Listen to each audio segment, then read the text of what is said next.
नमस्कार, सत श्री अकाल, राम राम सा, खम्मा गणी वड़क्कम, प्रणाम। आप सभी को ऑल्टरनेट मीडिया में फिर से स्वागत है। मैं आपकी होस्ट गायत्री देवी।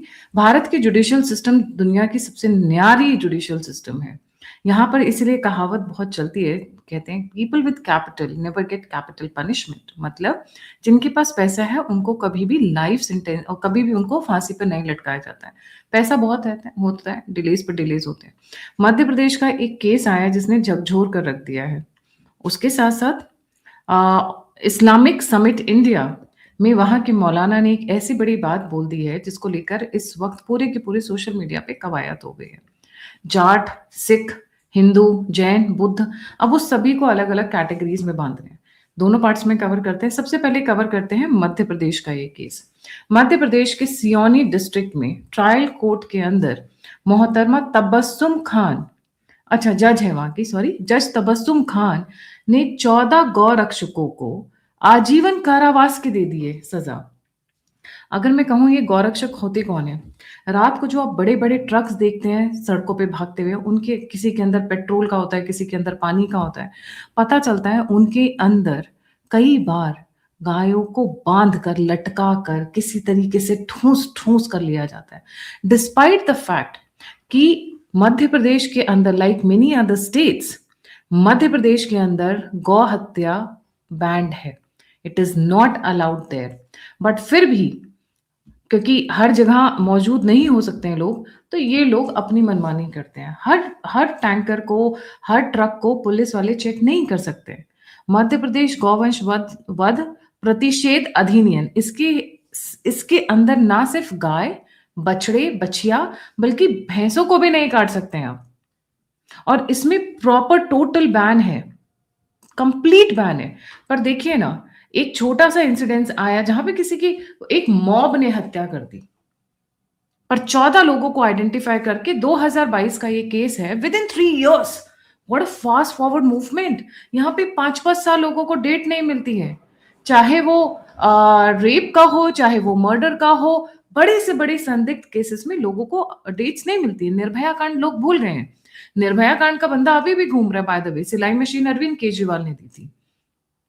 इतने लूप होल्स हैं, पर इतने लूप होल्स के बीच में तबस्सुम खान मैम ने पूरा एक एग्जाम्पल सेट करते हुए कि सबक सिखाना है इन लोगों को, मेरे को अपनी इमेज बनानी है। देखिए ना, 14 गौरक्षकों को आजीवन कारावास की सजा दे दी है, बट उन लोगों के बारे में कोई एक्टिविटी नहीं होती है जो लोग पकड़े जाते हैं। डिस्पाइट द बैन, भारत के अंदर कितने गौवध हत्यारे हैं जो घूमते हैं सड़कों पे, खुले आम घूमते हैं। अभी कल परसों की वीडियोस हैं, प्रॉपर हलाल करते हुए वीडियोस आ रही हैं। कहां से? मुंबई के एरिया से आ रही हैं, दिल्ली के एरिया से आ रही हैं। पर अगर कोई उन्हें रोकने की कोशिश करे तो उन्हें आजीवन कारावास मिलेगा। क्यों? क्योंकि हमारा न्यायपालिका ऐसा है, दिल पसीज जाता है कैसे मैन हैंडलिंग होती है गौरक्षकों को। ये देखने वाली बात है। आती हूँ दूसरे इंपॉर्टेंट डेवलपमेंट पे। बाकी आप समझ सकते हैं, कमेंट आप करिएगा, बताइएगा कि ये जो हम मुद्दा उठा रहे हैं क्या ये गलत है। आजीवन कारावास, इतनी बड़ी सजा। इतनी बड़ी सजा तो आप रेप के विक्टिम को नहीं देते हो, इतनी बड़ी सजा तो आप मर्डरर्स को नहीं देते हो, इतनी बड़ी सजा तो करप्ट पॉलिटिशियंस को नहीं देते हो जो डकार कर पूरे देश का पैसा खा पी कर बैठ जाते हैं। सामने प्रूफ होते हुए भी कुछ नहीं होता है। सामने प्रूफ होते हुए भी कुछ नहीं होता है। आते हैं दूसरे मुद्दे के ऊपर, which is very important. Islamic summit of India में वहां के मौलाना बैठे हैं, कह रहे हैं कि अब जाट कह रहे हैं कि वो हिंदू नहीं है। ऐसा तो मैंने जाटों के मुंह से सुना नहीं है। जाट भाई तो हमारे सबसे ठेठ है, कड़क है, दमदार है, बट उनके मुंह से वो हिंदू नहीं है ये शब्द तो हमने अभी तक सुने नहीं है। बट देखिए ना, बांटने की तरकीब। हमने हिंदुओं को सेक्युलर और कम्युनल में विभाजित कर दिया है, जिसके कारण हिंदू अब बहुमत में नहीं रहे हैं। अनुसूचित जाति, आदिवासी, तमिल, लिंगायत समुदाय के लोग भी हिंदू धर्म का हिस्सा नहीं है। हिंदू धर्म होता क्या इनको पता भी है? पहले हिंदू धर्म के बारे में इन लोगों को कुछ नहीं पता है। पर ये भारत को सेकुलर और कम्युनल हिंदूज में डिवाइड करते हुए आगे कहते हैं कि पहले तो हमें सेकुलर लोगों ने धोखा दिया, और आज की डेट में रैडिकल लोग सत्ता पे हुकूमत में आ गए तो वो भी हमें दुख दे रहे हैं। इनका सीधे सीधे इशारा मोदी की तरफ है। मोदी को ललकार रहे हैं, मोदी पे कटाक्ष कर रहे हैं कि वो इन्हें परेशान कर रहे हैं। कैसे परेशान कर रहे हैं? अरे इतना परेशान कर रहे हैं, इतना परेशान कर रहे हैं कि इनकी जनसंख्या बढ़ती जा रही है उस दुःख में, उस दर्द में, उस परेशानी में। इतना ललकार रहे हैं कि सूर्य जैसे बच्चों को चाकू घोंप के मारा जाता है। इतना परेशान कर रहे हैं कि अगर मैं पिछले 15 दिन का रिकॉर्ड कर ले निकाल के निकाल या जून का रिकॉर्ड निकालूं तो 40 हिंदुओं को मार दिया गया है। अगर आप ये फॉलो करना चाहते हैं तो त्रिनी एक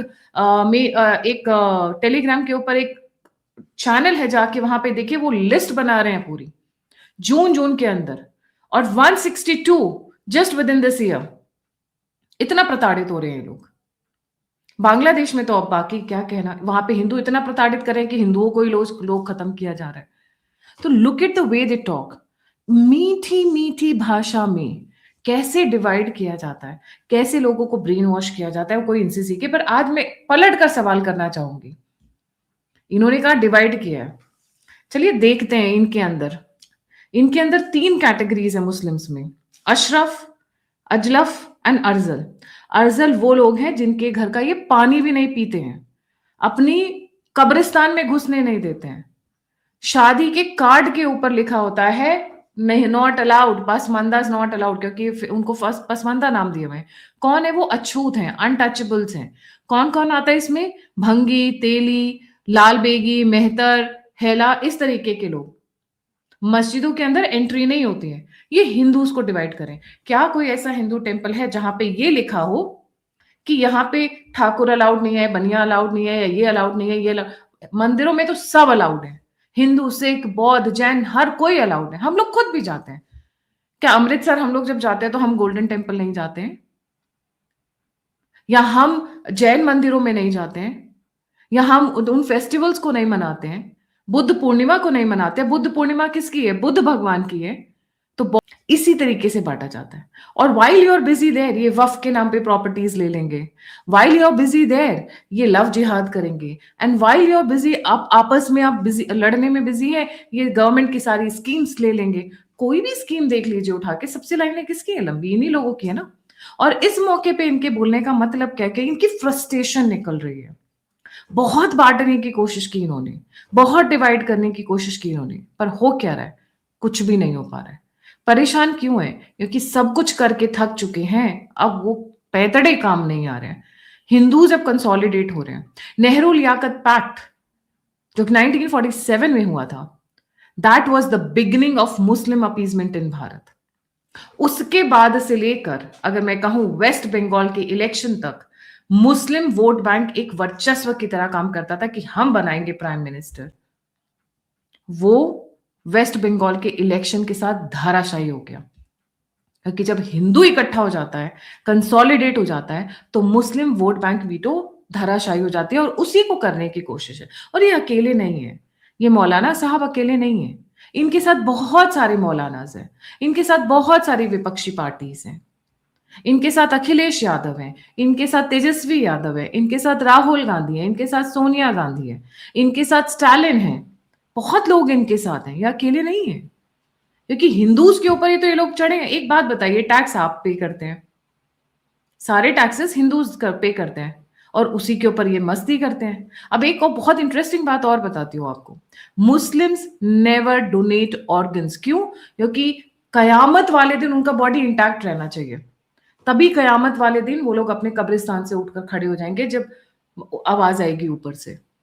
They are the maximum beneficiaries of the organs that you donate, that we donate. So these kind of things are being spoken. और ये I'm not surprised. अभी और आप ऐसे बयान देखेंगे, और ऐसे कास्ट में बांटने के देखेंगे। उस पे काम नहीं चल रहा है, तो अब आजकल एक नया कहानी शुरू हो गया है जेंडर में। कौन सा लड़की का ऐसा एज ग्रुप है जिसके ऊपर इनकी निगाह नहीं है? 10 साल से ऊपर की बच्ची के ऊपर इन सब की निगाह है, 50 साल की महिला तक। इनफैक्ट 50 साल की महिला और ज्यादा आसान हो जाती है इन लोगों के लिए तोड़ना। क्यों? क्योंकि घर परिवार में, देखिए, हर घर परिवार में थोड़ा मोड़ा चलता रहता है, तो परेशानियां होती हैं। अब उसी में कोई सहला दे, कंधा दे दे, पैसा उसके हाथ में, प्रॉपर्टी उसके हाथ में, ज्वेलरी उसके हाथ में, तो बड़ा आसान हो जाता है बहलाना। क्योंकि थोड़ी परेशान है, थोड़ा कंधा दे दो तो वो 2 मिनट में। लड़कियां होती ही इमोशनल हैं थोड़ी, बाय नेचर। वही इमोशन उनकी बहुत बड़ी स्ट्रेंथ है, पर बहुत बड़ी वीकनेस भी है। तो ये जो भाई साहब कह रहे हैं, ये जो हिंदू मुस्लिम का ये जो हिंदूज में कि हिंदूज एक्चुअल में हिंदूज माइनॉरिटीज में कई स्टेट्स में आए हैं, बट मैं जाट तमिल और ये सब वाइज नहीं कहूंगी। अगर आप नॉर्थ ईस्ट चले जाएंगे तो मुस्लिम्स माइनॉरिटी में आज की डेट में, सॉरी हिंदूज माइनॉरिटी में आज की डेट में नॉर्थ ईस्ट में। आप उनका पॉपुलेशन उठा के देख लीजिए, वहां पे क्रिश्चियंस है, और क्रिप्टो क्रिश्चियंस की तो लिमिट हमें पता ही नहीं कि कितने क्रिप्टो क्रिश्चियंस है, क्योंकि नाम बदलते नहीं है। बट नॉर्थ ईस्ट में आज की डेट में ऑफिशियल रिकॉर्ड पे हिंदूज आर इन माइनॉरिटी, और वेस्ट बंगाल में भी यही कहानी होने वाली थी, केरला में भी यही कहानी चल रही है, और तमिलनाडु में तो क्रिश्चियन कन्वर्जन तो आप जानते ही हैं। सुप्रीम कोर्ट ने अपने कई केसेस में कह दिया, अच्छा ये नाम क्यों नहीं बदलते हैं? अब तो मुस्लिम्स में भी चलने लग गया है, नाम मत बदलो, नमाज पढ़ो पर नाम मत बदलो। क्यों? क्योंकि उससे फिर वो हो जाता है ना, सामने आ जाता है मैटर। ओबीसी की कैटेगरी में सबसे ज्यादा मुसलमानों को आज की डेट में फायदा दिया जा रहा है। हमारे हिंदू लोग तो जाते ही नहीं है कई बार क्लेम करने, अरे नहीं हम तो खा कमा रहे हैं, काय को क्लेम करना, काय को सर्टिफिकेट बनवाना। मैं बहुत सारी ऐसी फैमिलीज को जानती हूँ जिनको ये सर्टिफिकेट लेने में इंटरेस्ट ही नहीं है, बिकॉज उन्होंने अपनी मेहनत के दम पर अपना वर्चस्व बनाया, अपना बिजनेस बनाया, अपना एम्पायर बनाया। They don't want that kind of a thing. But government job में जाने के लिए तो सभी सर्टिफिकेट लेते हैं, और जब गवर्नमेंट जॉब में जाते हैं तो क्या ही कहने हैं, देखिए ना बहुत सारी चीजें हो जाती हैं गवर्नमेंट जॉब में। अब गौरक्षकों को लाइफ इम्प्रिजमेंट हो गई, अब मैं क्या ही बोलूं, आजीवन कारावास की सजा। उनको सबक जो सिखाना था तबस्सुम मैम को, तो मैम ने बहुत अच्छा एग्जाम्पल सेट किया वैसे, है ना, काफी अच्छा एग्जाम्पल सेट किया। पता नहीं उस कोर्ट में सिर्फ ये इंपॉर्टेंट केस थे या और भी थे, क्योंकि एग्जाम्पल सेट करना था भाई, अपना दिखाना था कि भाई स्ट्रिक्ट है हम, we will not tolerate. But क्या गौरक्षकों ने गौरक्षा कर कर गुनाह किया, specially in a state where gauraksha is banned, where gau hatya is banned? Was that taken into consideration? That's a point to delve on. वो एक ऐसा पॉइंट है जिसके ऊपर विचार करने की जरूरत है, और वो 14 ही आइडेंटिफाई हो गए, एविडेंस भी आ गए। अच्छा मजेदार बात क्या है आपको इस केस की पता है? आपके इसके जो विक्टिम्स की साइड के लॉयर्स हैं, उनका नाम ही नहीं है कहीं पे भी। मैं ढूंढ रही थी, मैंने कहा भाई कौन है जिन्होंने इतना बढ़िया केस लड़ा कि 2-2.5 साल में पूरा केस ही निपट गया। क्योंकि अगर कोर्ट की बात करें तो भैया 6-6 महीने बाद हियरिंग्स मिलती हैं, डेट्स इतनी जल्दी नहीं मिलती है। तो कौन से ऐसे महाशय थे जिन्होंने वो पुल्ड सो मेनी स्ट्रिंग्स कि उनको डेट भी मिल गई बड़ी मजेदार अच्छी तरीके से, जल्दी जल्दी। देखिए ना, ये हमारा, वही तभी मैंने कहा हमारा जो जुडिशियल सिस्टम है इतना मजेदार है, इतना मजेदार है कि रोज एक एग्जाम्पल सेट करता है। एक वो उड़ीसा का केस शायद ही मैं जिंदगी में भूल पाऊंगी, जहां पर नाबालिग बच्ची 11-12 साल की रही होगी मुश्किल से, उसके रेपिस्ट और हत्यारे को कोर्ट ने ये कहा कि ये 5 वक्त का नमाजी है, बहुत अच्छी नमाज पढ़ता है, इसको छोड़ दिया जाए। वो जो 10-11 साल की बच्ची की लाइफ की कोई कीमत नहीं थी, पर क्योंकि वो 5 बार नमाज पढ़ रहा था उसकी इंपॉर्टेंस ज्यादा थी। जय हो हमारे जजेस की, मैं यही कहना चाहूंगी। और जो आप एग्जाम्पल सेट कर रहे हो, तो निशिकांत दुबे जी ने सही कहा था, you are taking the country on a civil war front. आप उस तरफ धकेल रहे हो देश को, क्योंकि न्यायपालिका में लोगों का विश्वास कम होता जाएगा। Thank you so much for joining. जाने से पहले व्यूअर से रिक्वेस्ट है, please don't forget to like, subscribe and share the alternate media. अगर आप मुझे कंट्रीब्यूट करना चाहते हैं तो दिए हुए नंबर और यूपीआई पे आप मुझे कंट्रीब्यूट कर सकते हैं। आप मुझसे जुड़ना चाहते हैं, इन्फॉर्मेशन शेयर करना चाहते हैं, तो सभी की सभी लिंक्स डिस्क्रिप्शन बॉक्स में। इसी के साथ जय हिंद, जय श्री राम, हर हर महादेव।